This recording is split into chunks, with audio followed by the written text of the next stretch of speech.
Bonjour et bienvenue dans le décryptage de la rédaction de ce mardi 27 mai, un décryptage qui revient sur les 2 ans du mouvement MeToo à Taïwan en compagnie de Lian Zhong, la directrice du département de l'égalité des genres au DPP, le Parti démocrate progressiste, une équipe de 6 personnes chargée donc de la prévention du harcèlement sexuel dans le parti et du traitement des plaintes administratives aussi au sein du DPP. Nous parlerons aujourd'hui plus de la situation actuelle au DPP et des évolutions en cours, mais si vous voulez retrouver plus l'historique de ce qui s'est passé en 2023, eh bien, je vous mettrai les liens sur la page internet. En quelques mots, à Taïwan, le mouvement MeToo a démarré lorsque une personne qui travaille aussi au DPP a rendu public sur les réseaux sociaux son histoire donc d'agression et aussi de comment le parti ne l'avait pas soutenue lorsqu'elle en avait parlé, et c'était le 31 mai 2023, il y a bientôt 2 ans. Et suite à cette publication qui est devenue virale sur Internet, beaucoup de personnes ont aussi partagé leur récit en disant « Moi aussi, ça m'est arrivé ».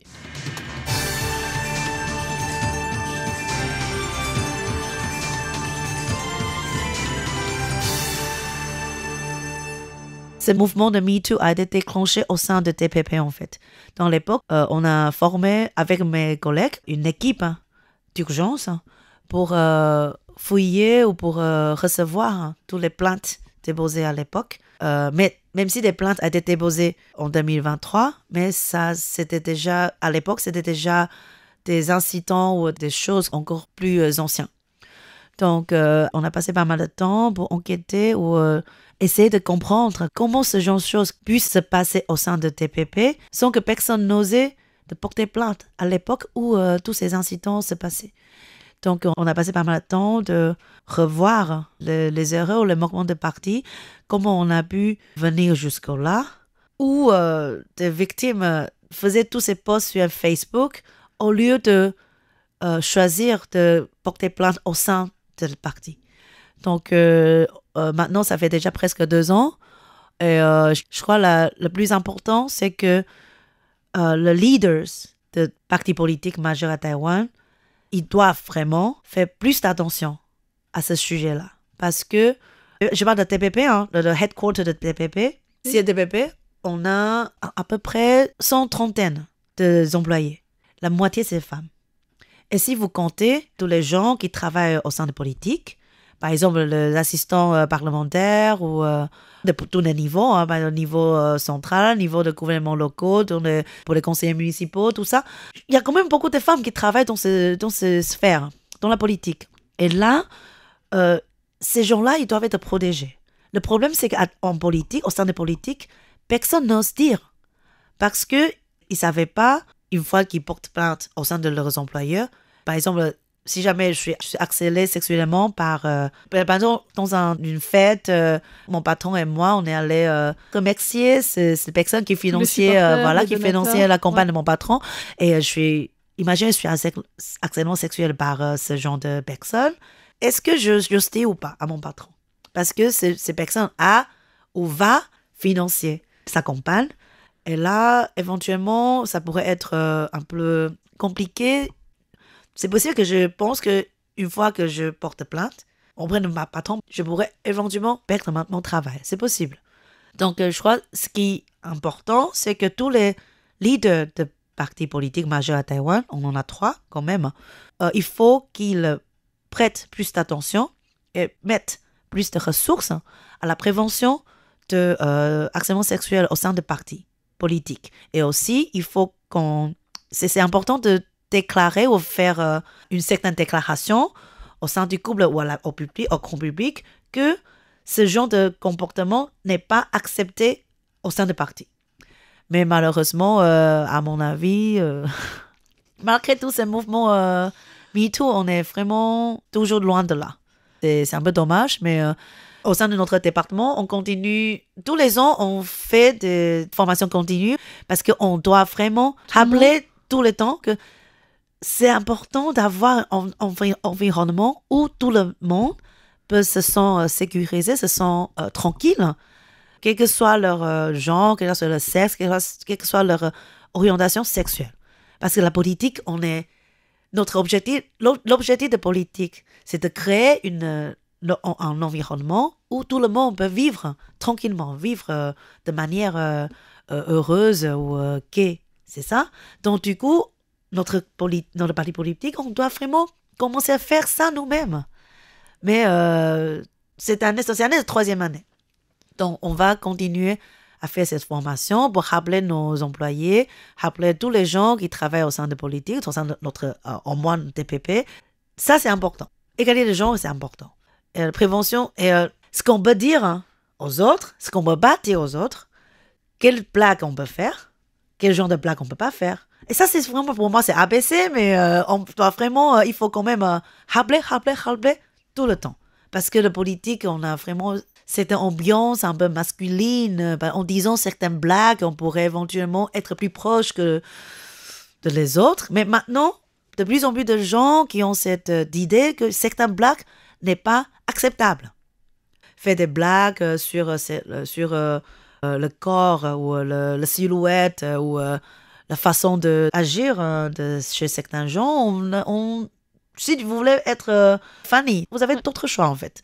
Donc, on va continuer à le faire. Bon, on dit toujours que TPP, par rapport aux autres partis politiques majeurs, bien sûr, on est déjà pas mal. Donc, j'espère qu'un jour, on pourrait éventuellement devenir premier parti politique à Taïwan sur l'égalité de genre. Mais, bien sûr, on est toujours le premier. Mais pour moi, c'est pas... C'est pas suffisant. C'est pas suffisant, oui.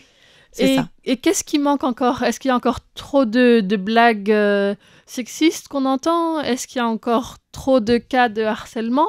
Est-ce que vous avez encore beaucoup de plaintes, de choses qui continuent à se passer? Je pense qu'il y a pas assez de cas de plaintes. Il n'y a pas assez de plaintes par rapport à tout ce qui se passe, en fait. Exactement. Parce que pour une personne qui ose porter plainte administrative pour lancer une enquête de harcèlement sexuel au sein du parti, il faut, premièrement, quand elle parle de ça pour la première fois, les personnes à qui elle parlait devraient être accueillantes.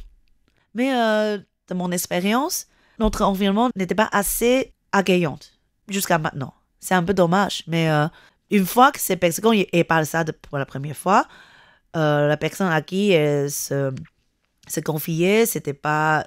Si elle n'a pas reçu une réaction positive, elle pourrait éventuellement... penser que c'est mon problème. À moi, c'est pas forcément le problème de mon agresseur. Donc du coup, c'est pour ça que je disais toujours que le plus important, c'est l'environnement doit être chaleureux, doit être accueillant pour ses victimes, comme elles parlent ça pour la première fois. Donc pour moi, il n'y a pas assez de plaintes. Parce que ce qui s'est passé était forcément beaucoup plus que le nombre de plaintes que j'ai reçues jusqu'à maintenant, depuis 2 ans. Est-ce qu'on peut avoir une idée du nombre de plaintes qu'il y a eu en 2 ans? Je dirais 6 ou 7. D'accord. Oui. Oui, je m'attendais à ce que ce soit beaucoup plus que ça, effectivement. Non, c'est pas beaucoup. Donc, si jamais il y a plus de plaintes, ça veut dire que on a réussi à libérer le discours de victime. Et pense que l'environnement est assez accueillant pour qu'elle puisse dire ça sans penser à les conséquences. Donc du coup, même si on a déjà fait pas mal de formations depuis 2 ans, on pourrait faire plus. Et on doit continuer à faire plus. Sinon, je crois que c'est un peu dommage parce que la politique est vraiment un monument de Taïwan. Donc si on ne peut pas protéger notre employés, comment on peut, en tant que ruling party, en tant que parti au pouvoir, comment on peut dire qu'on peut protéger notre peuple? Et toutes les femmes qui font la moitié de notre population. Et qu'est-ce que vous pensez qui est un obstacle à ce changement encore? C'est le mindset de leaders, si vous voulez. Oui, parce qu'ils doivent avoir cette conscience que ça, c'est important. L'égalité de genre et aussi la prévention et l'environnement accueillant au sein de Paris, c'est important. Mais bien sûr, ils ont beaucoup d'agendas, ils ont beaucoup de choses à faire, mais peut-être, à mon avis, c'est ça, ils doivent prendre ces consciences et comprendre comment cette mesure est importante. Et obstacle, ça c'est premier, aussi le budget, parce qu'on a eu, au sein de TV, on a un budget cut aussi cette année. Donc j'ai moins de budget pour faire la formation aussi. Donc, à mon avis, obstacle, c'est toujours les personnes qui sont au pouvoir, qui ont ce pouvoir de pouvoir faire le vrai changement. Est-ce que vous pensez qu'il y a aussi la peur de perdre une certaine partie des électeurs À mon avis, ils ont d'autres considérations. C'est pas la priorité. Par exemple, peut-être différentes fractions au sein des partis. L'égalité des genres, pour eux, pour ces leaders, c'est pas la priorité. Oui. Donc là, au DPP, on parle de Lai Ching-te, clairement, puisque c'est lui le chef du parti. Oui, mais si vous avez vu le pourcentage de femmes ministères, il avait promis plus que ce qu'il y a eu. Beaucoup plus. Hein. Ouais. Donc, du coup, beaucoup de gens étaient déçus. Au Parlement, on dit toujours que Taïwan a une assez grande égalité, ou c'est beaucoup plus proche de l'égalité que d'autres pays, y compris la France d'ailleurs, au niveau des proportions d'hommes et femmes. Exactement. Au sein du Parlement, on a 46%, 42 ou 46% de parlementaires qui sont femmes. Ouais. Et à Taipei, notre conseiller municipal, il y a aussi à peu près quarantaine sont des femmes. Mais par contre, si vous allez à la campagne, des petites localités, petites villes, leurs représentants politiques, vous pouvez trouver certaines circonscriptions où il n'y a aucune femme représentante à la localité. Donc, on peut voir ce clivage entre la ville et la campagne. Et c'est pour ça que notre ministère des Affaires internes avait présenté un projet de loi pour enlever le gender quota, gender quota attend l'élection locale de 1/4 à 1/3. Mais ce projet de loi, c'est pas la priorité de gouvernement ou notre parlement maintenant. Mais quand même, il y a un projet de loi qui était là, qui a été présenté par le ministère, dont le ministre est une femme. Donc c'est pour ça que je dis toujours qu'on a plus de femmes dans la politique, même si on a eu, Taïwan, on a eu une présidente. Mais c'est pas suffisant, parce que Tsai Ing-wen, Xiaoying, vous pouvez dire, elle est particulière. Son parcours en tant que professeur, en tant que politicienne, c'est particulier. Donc, mais on a toujours besoin plus de femmes dans la politique. On a besoin toujours plus de femmes aux positions supérieures, positions de pouvoir au sein de la politique. Mais peut-être dans toutes les sphères, c'est pareil.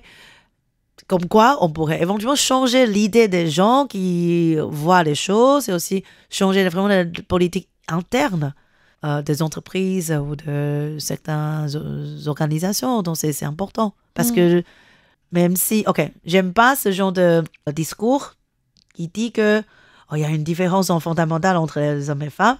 Mais les hommes et les femmes, on a eu de différents parcours personnels. On a eu de différentes expériences quand on grandit à la base de votre genre.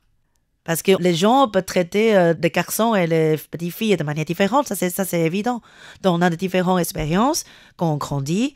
Donc du coup, on aurait éventuellement différents points de vue pour voir certaines choses. Donc c'est pour ça que je dis toujours qu'on a besoin de plus de femmes en politique, mais la politique est vraiment difficile pour les femmes en fait, parce que quand on parle de l'équilibre entre le travail et la famille, c'est... En tant que politicien, en tant que politicienne, vous n'avez pas de jour férié. Vous travaillez tous les jours. Et vous travaillez de 7 heures du matin jusqu'à peut-être 22 heures du soir. Et là, c'est difficile pour tout le monde. Même pas pour les femmes, c'est pour tout le monde. Si vous avez une vie équilibre, pas uniquement l'équilibre entre la famille et le travail. Donc, c'est difficile. Donc, j'espère qu'un jour...